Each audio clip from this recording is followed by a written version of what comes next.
Isang emosyonal na pagpapatato ang ibinagi ng aktor na si Kyle Echari sa kanyang Instagram kamakailan lang, bilang pag-alala sa kanyang yumaong kapatid na si Bella. Sa edad na 12, si Bella ay pumanaw dahil sa brain tumor at mula noon ay naging inspirasyon si Bella sa buhay ng kanyang kuya.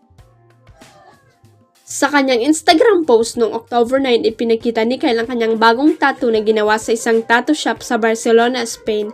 Ang disenyong ipinagaya nga ni Kyle ay ang mata ng kanyang yumaong kapatid. My angel has already been looking over her, Manong, for a while now. Now I can say she'll be looking over me forever. Saad ni Kyle sa caption ng kanyang post. Kitang-kita ang emosyon sa kanyang mga salita at sa tattoo na nagpapaalala sa kanya ng kanyang kapatid sa lahat ng oras. Sa kabila ng lungkot na iniwan ng pagkawala ng kapatid, malinaw na nagsisilbing inspirasyon si Bella kay Kyle. Sa bawat galaw at hakbang na aktor, bitbit niya ang alaala at pagmamahal ng kanyang kapatid na ngayon ay literal nang nakaukit sa kanya. To the rescue ang University of the East Manila Student Council para ipagtanggol si Aura Briguela matapos ulanin ng pambabatikos online. Marami kasi ang hindi nagustuhan ang ginawa ng komedyante matapos nitong ibandera ang kanyang pagsusot ng school uniform na para sa mga babae.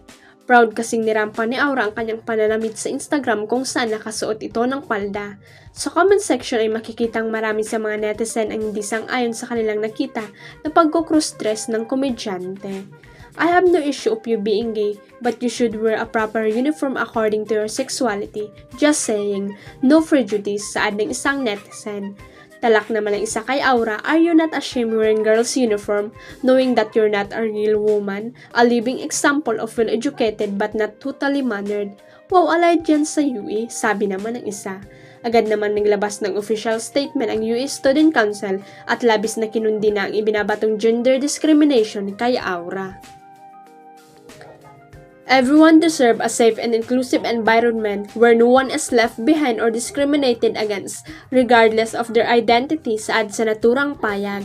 Dagdag pa nito, US committed to fostering an inclusive atmosphere where LGBTQIA+ members are respected and students are permitted to wear opposite-sex attire of their choice and uniforms.